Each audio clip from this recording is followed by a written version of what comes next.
Here's some more Age of Empires. Found a wolf up here. Opponent is going a little too hard into wood. I'm not sure what he's going to do with it. We saw so many ranged units. We're going to put down a mangonel. We got to grab up these sheep while we can. Hey everyone. Once again, good to have you here. Got more Age of Empires. We're back on Altai. This map keeps popping up in the ranked pool. Can't say I hate it. It's a pretty exciting map. We're up against Sotiris, and it's an English mirror. I'm playing as the English. Sotiris is playing as the English. And I was kind of playing the English to avoid these kind of matchups. Like, I was hoping to play the English so that I wouldn't run into, like if I had played as the Ottomans, I feel like there'd be a lot of Ottoman mirror matches. So I figured there'd be less English players on the ranked ladder this time around, but nope, they're still out in force, apparently. Can't blame them. I've had success with this Civ recently. And they are very simple. Lots of players gravitate towards them. In an English mirror, you got to watch out for unit compositions because you never know when your opponent could switch from mass longbowmen to mass man-at-arms to just a handful of knights. And if you don't keep up with their unit production, their unit composition, if you don't keep good tabs on their army with scouts or outposts, then you're in for a rude awakening. Additionally, map control is important because if you can get a foothold on the map, you can usually take advantage of it with siege lines.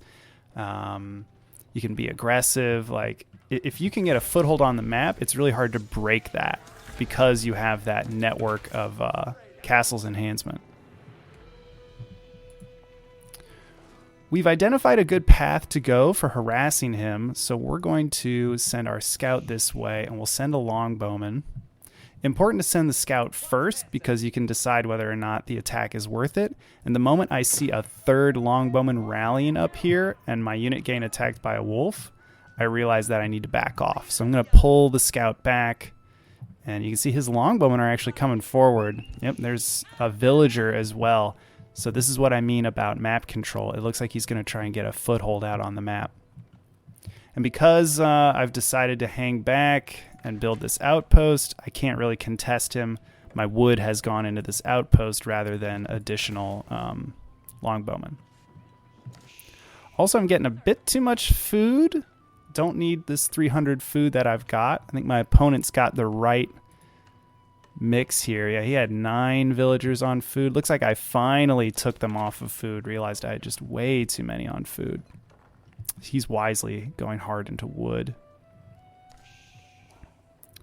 And right when the longbowmen arrived, the outpost finishes. Really happy my villagers. I sent 3 villagers to build that. I'm really glad I chose that many because that outpost finished at just the right time. He won't attack us because we can just retreat into the outpost. Plus, we're getting that plus 20% attack speed. And I decided to keep the villagers who built this outpost on gold because if we've secured this gold, let's mine from it. No reason not to. We can spend the gold on economic upgrades or on blacksmith upgrades. Yep, and this villager is securing the center of the map. I'll have my scout hang out. We're seeing his scout, and we're seeing his forces move to the south. I'm going to use the enhanced attack speed and just pick one off and then retreat. He doesn't have a scout here, so he didn't have vision of these my longbowmen, whereas I had perfect vision of his. Vision is very important when you're having small groups of longbowmen scrap with each other. Make sure you have the vision advantage. I've also put a wall up here. That way the front of my base is pretty much just this outpost or nothing. I mean, he could go all the way around on these the side paths of the map, but that'd be a long walk for these longbowmen. They are slow. These are slow units. I'm not producing as much military as him. And now, yep, this is it again. He's idling his units, so I'm just going to send my longbowmen in to pick them off one at a time. If you focus fire, see how he's spreading the damage? Oh, no, now he's focus fired. We end up getting the first kill. Yeah, now his units are attacking my scout for a second there. Yeah, he cannot be doing that. But now I'm noticing, oh, he's got the Network of Castles enhancement. He's got more units than me. Let's back off. But I think it was a good trade. And if he comes too far forward, yeah, we'll probably just tuck this longbowman in the outpost because he's way too injured. Looking at technology, opponent did get ranged armor. We both have wheelbarrow, but I have gotten the food and wood upgrades. So my villagers are gathering food and wood just a little bit better than my opponent. And it looks like we're going to go for these deer. Opponent, likewise, he's almost done with his deer camp, actually. Seeing 4 villagers on gold, that's about the same as me, so neither of us are, like, rushing to the castle age, but we're going to creep there eventually. Going forward with a scout. Gonna send a horseman into his longbowman clump. Don't hate this. Although, didn't trade great. And these units aren't long for this world. This is buying us time, though. Ooh, good move with the scout. I was able to save him. Kind of tuck. Oh, nice. Good play with the scout. Really nice play. Unfortunately, these longbowmen are just going to get chased by his, but again, look how slow these units are. They just take forever to get anywhere. And I'm hoping to just do a villager pick-off here. And really, this is buying us time. We're using this time to build up a mass of horsemen. Additionally, we're using this time to mine more stone. I only have 2 villagers on stone, so it's going to take a long time. But if we can buy ourselves a lot of time, then we can accomplish a lot. If he's only got 1 longbowman, we'll duke it out. Here come reinforcements. We got to run. The scout is just providing vision of where my units should run next and allowing me to get shots on his villagers. Very cool. Yeah, he really needs to queue up the attack orders. He should hold down shift and right click each of my longbowmen.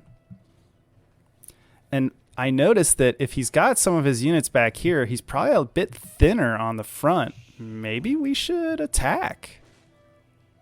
If all he's got are longbowmen, my horsemen are going to do really well. So let's put on pressure. Going to lose my scout here. But look at this. Now we've got a lot of horsemen. I like the Paling's move from him. Look how damaging it is to my horsemen. Ouch. They run on top of all of it and lose like half their health instantaneously. But we're getting villager kills. That's 1 villager kill right there. And these horsemen are doing so well. We're trading really effectively with his longbowman here. That's great. Can't really come underneath this outpost. We need to back off. He can just tuck his longbowman inside of it. Not much to be done here. We'll send these units maybe back home or the long way around to try to harass his forces. Actually, looks like we'll just send 1 horseman around. Checking in on things. Opponent's ahead in population by maybe like 5 units. It's mostly military. He's probably just pumping longbowmen from his council hall. Upgrades. We are starting to get some blacksmith upgrades. Looking good. Opponent did get siege engineering. We don't have that yet. And now he's starting to catch up on those economic upgrades.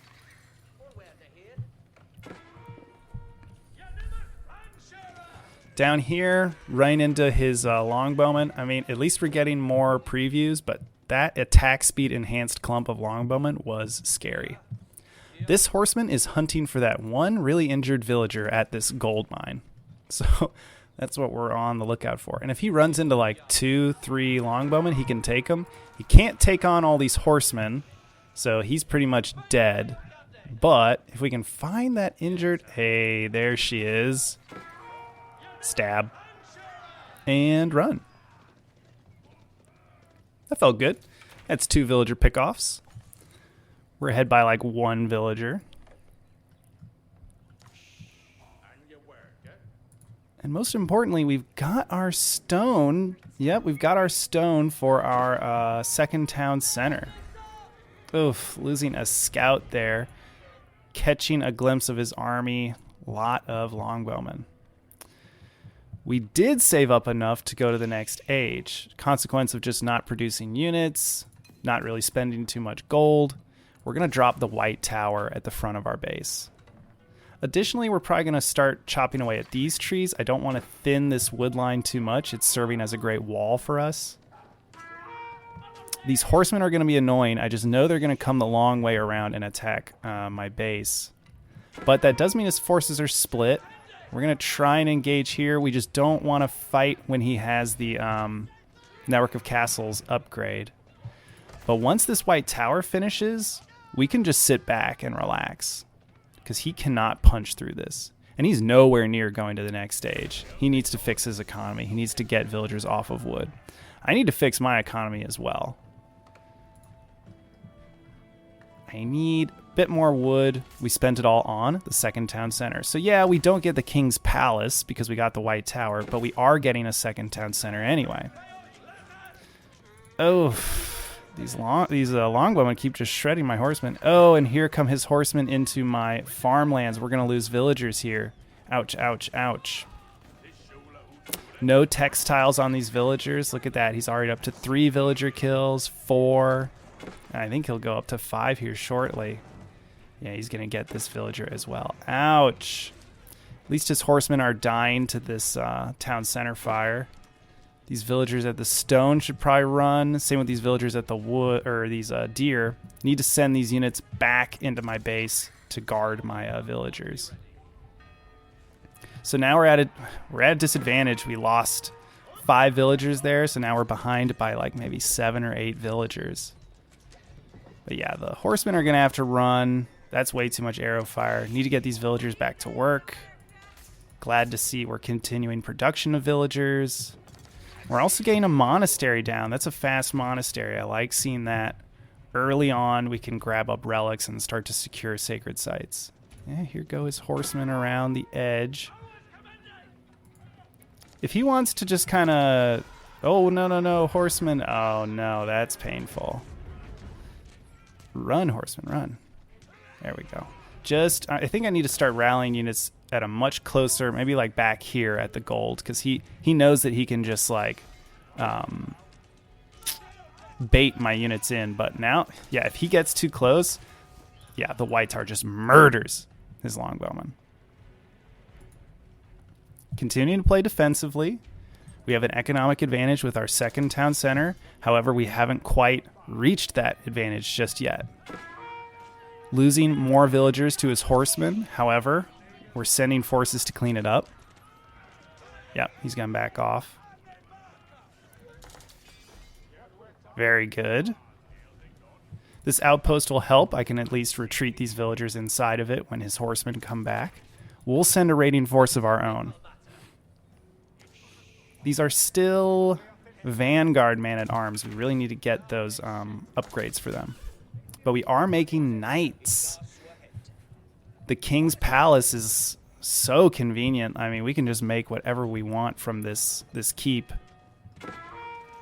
And yeah, he's trying to bait us in again. We'll just back off. Yeah, that's a good rally point. I like this front area here. And now we're going to, yep, looks like we found some villagers. Would love to bring my units on top of these villagers rather than have my longbowmen just start attacking, because he's going to see that ping notification. We're not even going to get 1 villager because of it. I mean, maybe... Oh, okay, we did. Nice.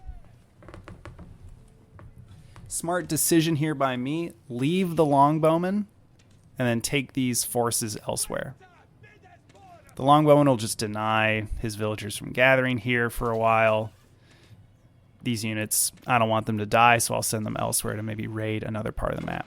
Same with this knight. We'll send him along the sides of the map. Hopefully attack this gold.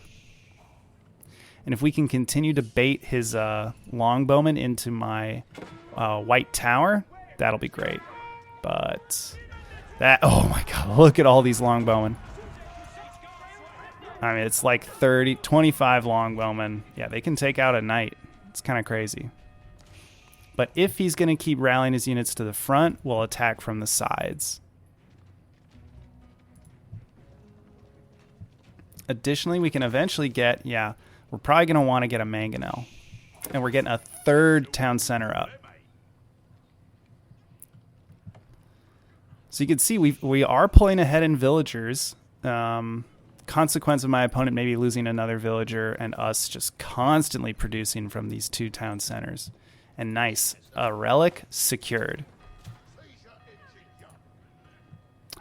He cannot come forward. I don't know what this move is. You cannot be doing this. The white tower is just going to annihilate these longbowmen. I don't know what he's doing here. Look at this. Springald will even get a few hits in. Yeah. Down here, we're running into his horsemen. I don't think they'll do too well against my Vanguard Man-at-Arms. The Man-at-Arms don't do much damage. There's just too many units here. We've come too far.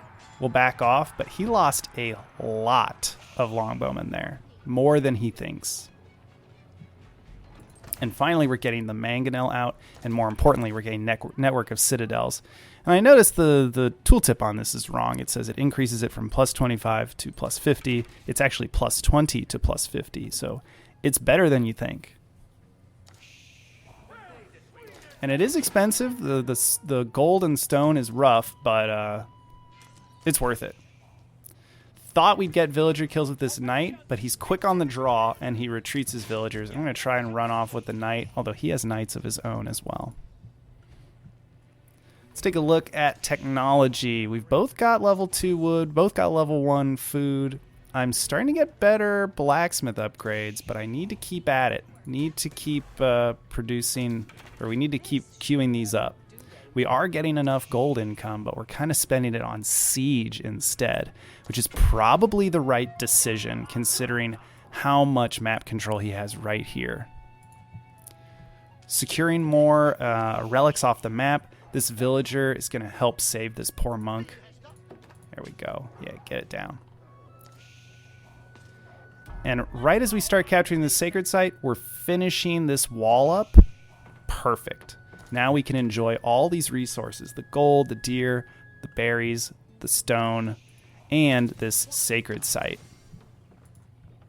So this is a lot of passive gold income coming our way, and I love it. Now that we have a mangonel and we've got a springald, we can start to kind of dance back and forth. Look at that. Boom. Big damage there with the mangonel. If he wants to come forward, he'll just lose them all to my longbowman. He has a springald of his own, but I have 2 now. That means we can... Okay, he hits my mangonel. I have to back off. My springald's fire, and we almost get his springald there. The longbowmen are swarming forward. We need to back up. Let the mangonel do some work. Nice. Big damage there. Notice the ranged attacks don't do anything to the mangonel. Yeah, he's just not getting the damage he wants. He's just losing units. They're again coming under fire from the white tower. Love it. Economically, we're really starting to pull ahead. We do have more villagers. He does have the larger army, and he has secured this central sacred site. But with this trebuchet built, we can start to knock down these buildings. He's just lost an important important bit of vision right here. And we're still sending little raiding forces along the side of his base. Got a gate here, some units down here. We could probably send these in to attack since we're not seeing any... Oh, no, we are seeing some units. Springalds are coming forward, but he doesn't have vision. He lost his tower. He doesn't realize the mangonel's right in front of him. He could have sniped it. It just takes 2 Springald shots to destroy a mangonel. That's so painful. Maybe he was trying to go for the trebuchet. That was so rough. Again, vision is so important. Trebuchet is trying to fire at individual units. Not great. That's why we're putting down this outpost. Hopefully it'll provide vision of these buildings down here and we can queue them up. We also noticed that we were low on food. We're making a big food transition here. Lots of farms going down. Lots of military production going down as well. Walling up on the side, engaging with his longbowman down here. He has 1 springald. We need to snipe the springald. If we destroy it, our mangonel can just do whatever it wants. There it is. We get the springald. Now the mangonel can go to work. Boom. Big damage to all of those longbowmen. He's smart to have monks in there, but they're not healing fast enough. And we snipe another springald. Nice, good kills. These monks need to retreat. They're just kind of healing each other in a circle. That's cool, I guess. Villagers putting down a keep, but we can put longbowmen on the far side, start shooting down all these villagers. And if the trebuchet hits the keep while it's being built, it does extra damage. Oh, huge shots from the mangonel. Look at the blue bar just creep over as we get villager kill and military kills. Oh, every mangonel shot is just destroying his army. Even if he finished this keep, it's only going to be at like a third of the health. I think we might have found some villagers over here, but he probably could have easily retreated. And I think these longbowmen are just cleaning up my units. We're sweeping the map with these units. The keep is denied. We have good vision here. Now my trebuchet can attack his archery range, his outpost, these houses. And with all of our advantages, and our opponent is just floating too many resources, he's going to throw in the towel. Exciting game. Honestly, a really good one for a mirror match. I think just my superior micro and vision with my siege units won me the game, because when he couldn't get rid of that mangonel, we were able to put on pressure. Catch you next time.